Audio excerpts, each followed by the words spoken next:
Hey, this is Mitch, your fitness supervisor down in the fitness center. We've been talking a lot about how to pick things up off the ground. So I just want to do a quick little video demonstrating kind of the proper way to do that. We've all heard stories about people who go down to pick up a pencil or a piece of paper and their back explodes. We don't want that happening. And the important thing to know about that is those things happen not from the weight of the pencil.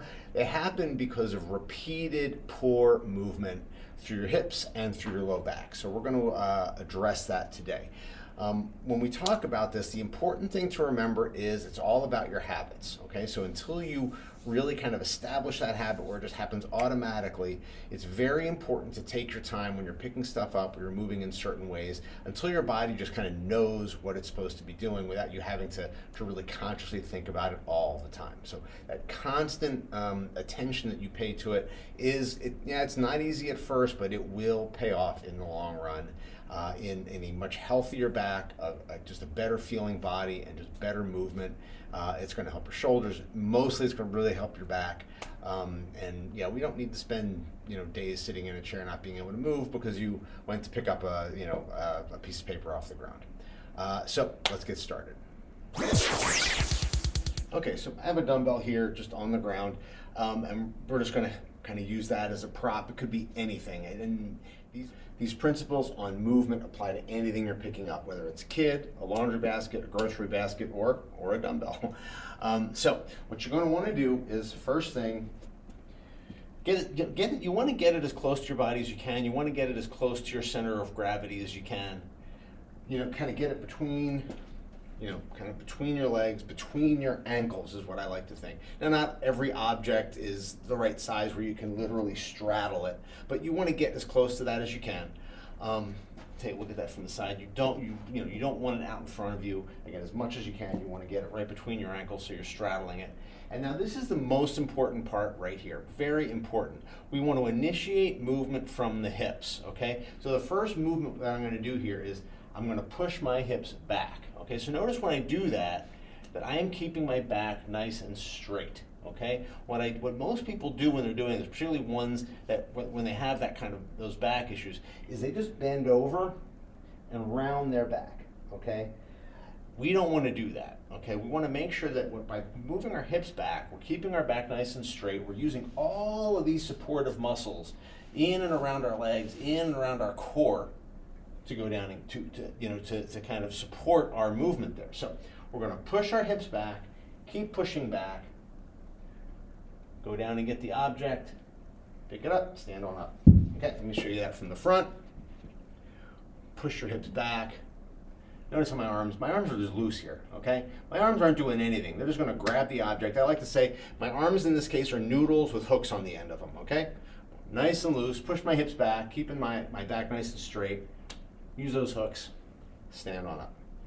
Okay, so we had a really good question from Janet in one of our classes about this, about what happens if the object is too low and you can't get down to it in good position. This is a great question, okay?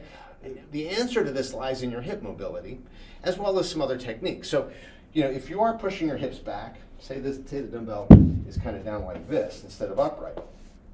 Okay, what I'm going to try to do is I'm going to push my hips back. I'm going to keep pushing them back as I bend my knees, and I'm trying to bring my hips down in between my ankles, in between my knees.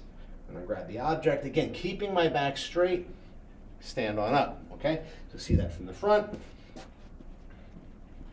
Push my hips back. Again, now I'm going to bend my knees, but I'm going to keep my hips back. What I don't want to do is push my hips back, and then as I'm going down, wind up here. Okay, I want to try to keep my hips back as best I can, grab the object, stand on up. Getting down that low can be very challenging, and a lot of people don't have the mobility in their hips to be able to do that. So if you can't get something, if you can't go low enough and keep a good position, I'm going to show you a few stretches and a few exercises, but keep in mind that it may not be appropriate for you to lift up something heavy off the ground if it's very low and you can't keep good position, okay? So you can work on some things, but you just might need a little bit of help, okay? Just whatever you're doing, make sure the hips are driving the movement, okay? Hips back first, okay? That's the most important thing. So let's get to a few stretches and a few exercises. Okay, let me show you a couple things we can do on the ground. First thing, we do this just about every class that we do, called the eye of the needle stretch. So what you're going to do is lie on your back. There's a lot of different versions of this stretch. This one is a really a very effective one. So lie on your back. You're going to have your knees bent, and then what you're going to do is basically put your ankle on your other knee. So I don't want to be here, and I don't want to be here. I want to be here. So if you see from the front, we kind of have about a 90-degree angle or so. And I'm just going to lay here, and I'm going to actively kind of push this knee away from my body. Not with my hands, but with my actual knee, and that's going to come from the hip. So just getting a little stretch kind of coming through the hip. Again, there's a lot of different versions of this. From here, like if this doesn't feel like much to you, one other version could be you grab your legs from the inside and just kind of pull back slightly. This is a little more, just a little more, a little progression off of that. And you hold this for about a minute or so, okay? And again, kind of do the version that works for you the best. And if neither of these work for you very well, come on down, I'll show you some different ones. There's a whole bunch, and they're all very effective for that hip mobility and that depth.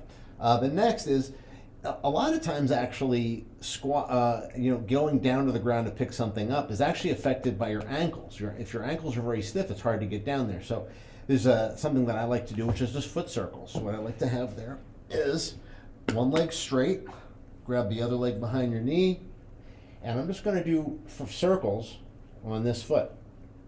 I'm going to do 20, 25, 30, something like that. Then I go in the other direction, and then I go back and forth. So all we're trying to do here is just work on your ankle mobility. I like to call the ankles, you're kind of the forgotten joint of the body. They are very important in how we move, and they kind of get forgotten a little bit. So just right there, when you're doing this one, make sure it's not your leg moving. We don't want that. We just want just that foot moves. That's it, just the foot. Okay. If you have tight ankles, that might be a little weird at first until you kind of get the feel for it. But give it time. Take it nice and slow. We're looking for just nice smooth circles each way and then back and forth. Okay? Okay, so the first exercise is a deadlift, which is essentially the exact movement you want to perform when you're picking something up. I'll show you from the side. Grab a little bit of weight here, okay? You're using nearly every muscle in your body when you're doing a deadlift, so you can use a little bit of weight. Make sure it's appropriate. Don't go so heavy that you lose your form. Form is always the driver and the key for everything. But I'll show you from the side. You're going to get your feet, hip width, something like that. Stand up nice and tall, and again, push your hips back. Keep them back as you go down. Come back up, okay? Keep your eyes looking straight ahead. Just like that, okay?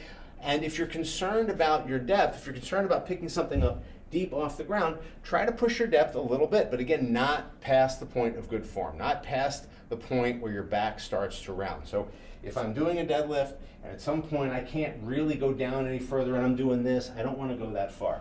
I'm just going to work my depth, work the position in good posture.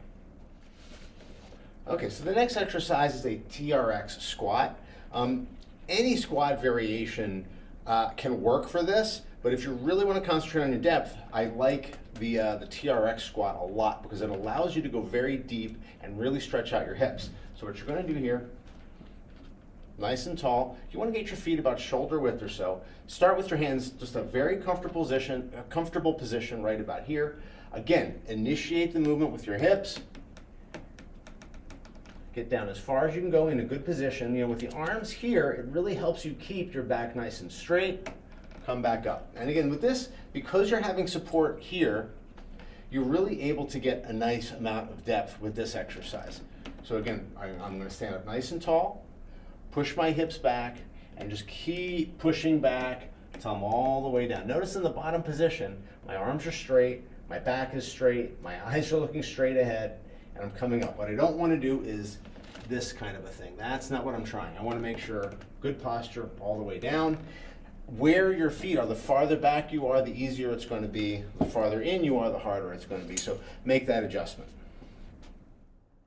So I hope that helps. Of course, if you have any questions, if you need any help kind of going through some of these things, if you have any issues or whatever, let me know. Come on down to the fitness center. You can send me an email. I'll put my email right at the bottom right here. I'm always available. I love talking about this stuff. So just let me know and we'll go through it. Have a great day.